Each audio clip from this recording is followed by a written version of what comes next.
Hey everyone, welcome back to my channel. So I am back with another video.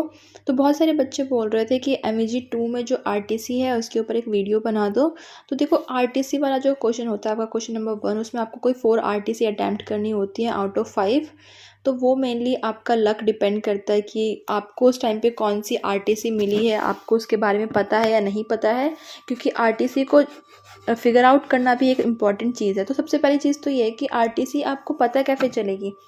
तो उसके लिए ये ज़रूरी है कि आपने हर एक टेक्स्ट की समरी पढ़ रखी हो, क्योंकि जब आपने समरी पढ़ रखी होगी तो वो लाइंस पढ़ के आपके माइंड में कुछ ना कुछ ज़रूर आएगा कि कुछ ना कुछ तो वो जो लाइंस है वो कुछ सिंबलाइज कर रही होंगी, कुछ बता रही होंगी, कुछ तो समरी देंगे ना आपको।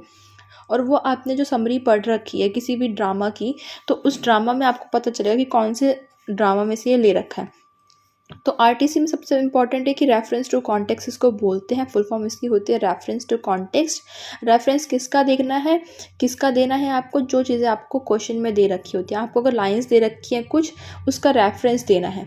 तो सबसे रेफरेंस में इंपॉर्टेंट चीज़ सबसे इंपॉर्टेंट होती है कि आप क्या बताओगे। स्टार्टिंग जो होती है वो होती है आपकी कि आप कुछ बताओ उस लाइन्स से रिलेटेड। फॉर एग्जाम्पल आपको 4-5 लाइन दे रखी हैं, अब आप बताओगे कि ये चीज़ें कहाँ से ली गई हैं, ये जो टेक्स्ट है ये कौन सा टेक्स्ट है, कौन सा ड्रामा में से लिया गया है, ये पैसेज क्या डिस्कस कर रहा है, वो हम बाद में बात करते हैं। पहले हम ये बात करते हैं कि कहाँ से लिया गया है।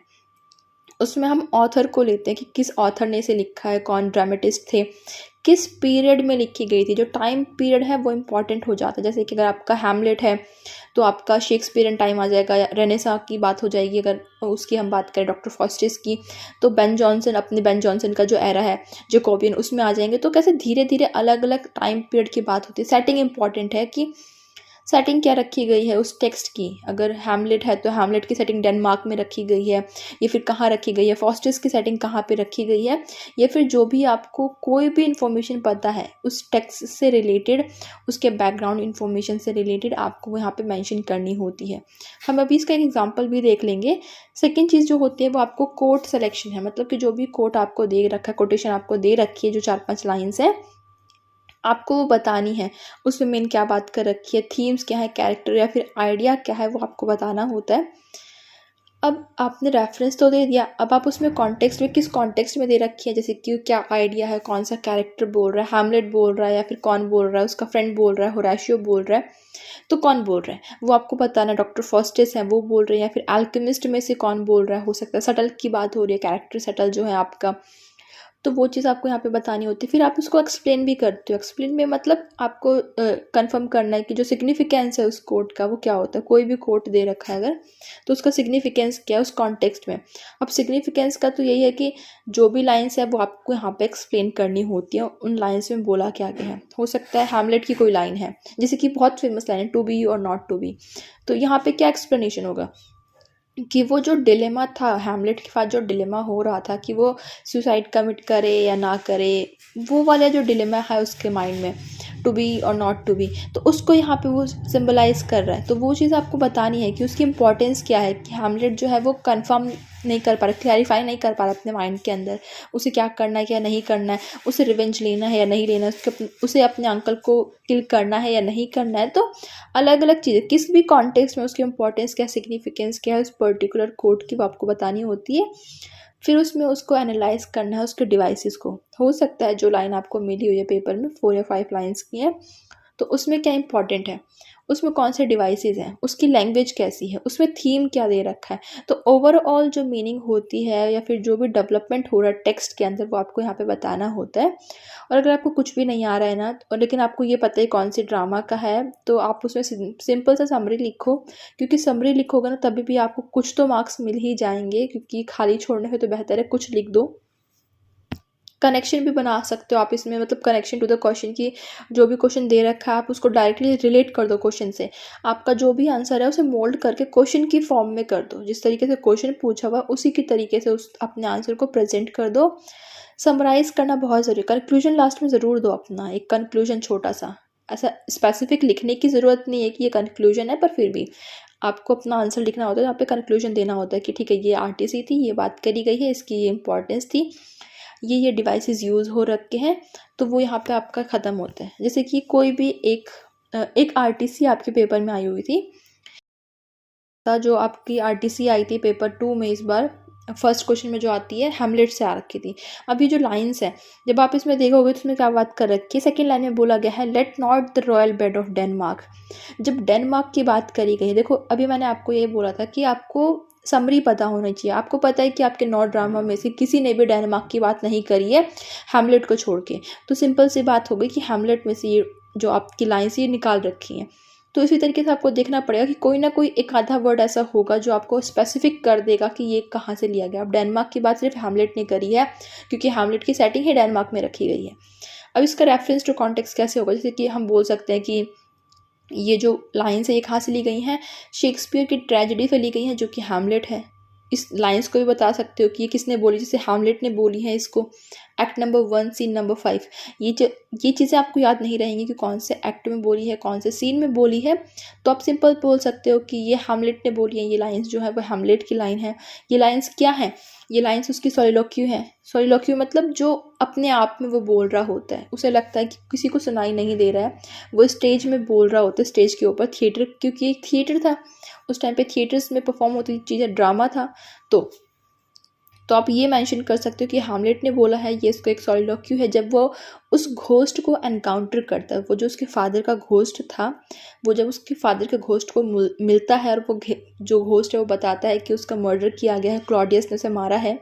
जो कि क्लॉडियस कौन था, जो जिन किंग की डेथ हो गई उनके ब्रदर थे, मतलब कि हैमलेट के चाचा बोल सकते हैं, अंकल बोल सकते हैं, जो भी आप बोलो। तो हैमलेट के अंकल ने उनका मर्डर किया है। अब आपको बताना है कि ये तो आपने बता दिया कि हैमलेट से ली गई है, या फिर आप ये भी बताओ कि कब लिखी गई थी, सेटिंग यहाँ पे डेनमार्क में रखी गई है। ये चीज़ें बता दी आपने। अब आप इसके रेफरेंस हो गया, अब आप इसके कॉन्टेक्स्ट में आ जाओ कि भाई कॉन्टेक्स्ट में क्या क्या चीज़ें हो रखी है। आप बता दो कि ये कोट क्या है। ये प्रोफाउंडली दिखा रहा है जो सेंस ऑफ ड्यूटी है हैमलेट की, कि उसके फादर का उसे रिवेंज लेना है। उसकी जो ड्यूटी थी, उसका जो डिटर्मिनेशन था कि उसके फादर का मर्डर हुआ, उनकी डेथ नहीं हुई है, उसको मर्डर किया गया था उनके फादर को। तो वो चीज़ें यहाँ पे आएंगी। और ये जो लाइन्स है, आप बीच में लाइन्स को भी यूज़ कर सकते हो, फिर से कोई भी एक लाइन 2 लाइन फिर से यूज़ करके उसे इलेबोरेट कर सकते हो कि वो जो उसका डिसबिलीफ था हैमलेट का, उसको शो कर रहा है। उसका जो शॉक था इस इतनी बड़ी चीज़, जब उसे पता चली कि उनका मर्डर हुआ है, तो वो जो शॉक था उसको रिवील कर रहा है, हाईलाइट कर रहा है उसके स्ट्रगल को, कि उस चीज़ को किस तरीके से कॉम्प्रिहेंड कर पाएगा, जो चीज़ें उसने देखी हैं, जो चीज़ें उस घोस्ट ने उसको बताई हैं। जो लाइन है, जो रॉयल बेड वाली लाइन है, रॉयल बेड ऑफ डेनमार्क, तो इसमें क्या है, वो कहीं ना कहीं अपना कमिटमेंट दिखा रहा है कि भाई वो अपने फादर की डेथ को अवेंज करेगा, उसका बदला लेगा। वो यहाँ पे क्या कर रहा है, वो ये स्वेर करते कि वो इस चीज़ को भूलेगा नहीं। जो भी चीज़ें हुई हैं, वो घोस्ट से मिला है, वो एक प्लेज लेते हैं कि ठीक है वो एक्शन करेगा, कुछ ना कुछ करेगा, अदरवाइज वो चीज़ें जो हैं वो उसे हॉन्ट करेंगी, ये अनफॉरगेटेबल मेमोरी हो जाएगी उसके लिए, उसे उसका बदला लेना पड़ेगा। अब रिपीटिशन हो रहा है यहाँ पे, 2-3 वर्ड्स है जैसे एड इन है, इसको दोबारा रिपीट किया गया है, किस लिए, ताकि एक डिटर्मिनेशन दिखाया जा सके कि भाई वो ठीक है, उसने सोच लिया, अब वो उसे करके ही रहेगा। तो ये जो सॉलिलोक्वी है हैमलेट की, वो क्या है, वो उसके इंटरनल कॉन्फ्लिक्ट को दिखा रही है कि वो ड्यूटी को सेलेक्ट करे या फिर मोरालिटी को करे। ड्यूटी कि उसकी भाई उसे अपने फादर की डेथ का बदला लेना है। मोरालिटी क्या बात करती है कि नहीं, किसी का मर्डर करना अच्छी बात नहीं है, मोरालिटी नहीं है। तो ये चीज़ें क्या है, कॉन्फ्लिक्ट उसके माइंड में चल रही है, वो करे या ना करे, वो वाली चीज़ है। सेटिंग क्या है, सेटिंग इसकी स्टेज पर रख रखी कॉन्टेम्पलेशन ऑफ रिवेंज है। थीम्स क्या है कि उसे ड्राइव दे रही है, कोई ना कोई मोटिवेशन दे रही है कि ठीक है तुम्हें बदला लेना है, तुम्हें बदला लेना है। और ये बदला जो है, जो रिवेंज की जो फीलिंग है, वही कहीं ना कहीं प्ले को आगे बढ़ाएगी। क्योंकि अगर सोचो हैमलेट को बदला नहीं लेना है तो प्ले आगे ही नहीं बढ़ेगा, उसका जो एक्शन है वो परफॉर्म ही नहीं होगा। तो वो जो ड्राइव होती है ना कि आपको नौकरी चाहिए, एक सरकारी नौकरी चाहिए, ड्राइव है, उसके लिए आप पढ़ रहे हो, तो वही ड्राइव यहाँ पे कि उसे रिवेंज चाहिए। और उस रिवेंज की जो ड्राइव है, वो जो चाहत है, वो जो उसके अंदर एक माइंडसेट हो गया है, वही उस प्ले को आगे बढ़ाती है, एक्शन में लेके आती है।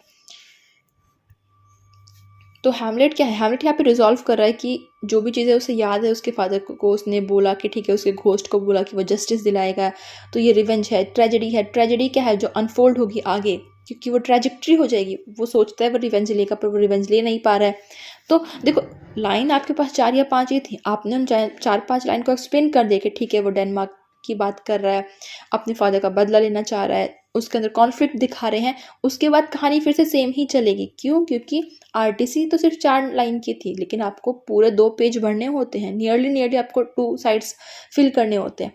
तो वो आप पहले समराइज़ कर दो लाइन्स क्या बोल रही है और उसके बाद आप उसकी पूरी कहानी को जहाँ से छोड़ा है वहाँ से लेके रिलेट कर दो, क्योंकि आपको समरी तो पूरी बतानी पड़ेगी, क्योंकि फिर तो पेज भरेगा नहीं।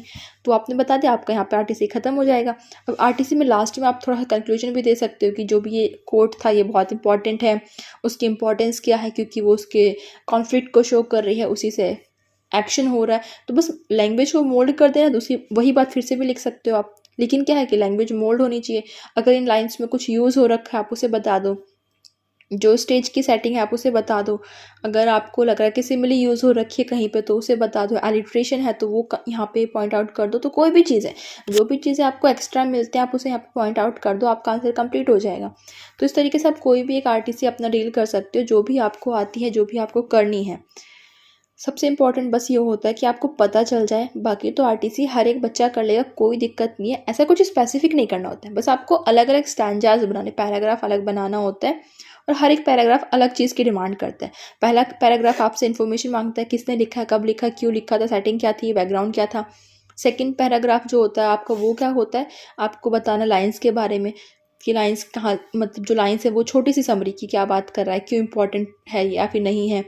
फिर आपको उसके ऊपर कमेंट करना है, तो जहाँ पे आप अपनी पूरी समरी लिखते हो, लास्ट में आप कंक्लूजन दे दो, 2-4 लाइन का, 4 लाइन का, 5 लाइन का। और हमेशा याद रखना, अपने आंसर को 4-5 लाइन पहले ख़त्म किया करो और उसके बाद एक लाइन मार दिया करो, ताकि चेकर को समझ में आ जाए कि आंसर ख़त्म हो गया है, उसको नंबर वहाँ पे देने हैं। सो आई थिंक ये थोड़ा इंपॉर्टेंट होगा, हेल्पफुल आपके लिए रहा होगा। And I will see you in the next video. Bye bye, अच्छे से तैयारी करना and good luck. Bye bye.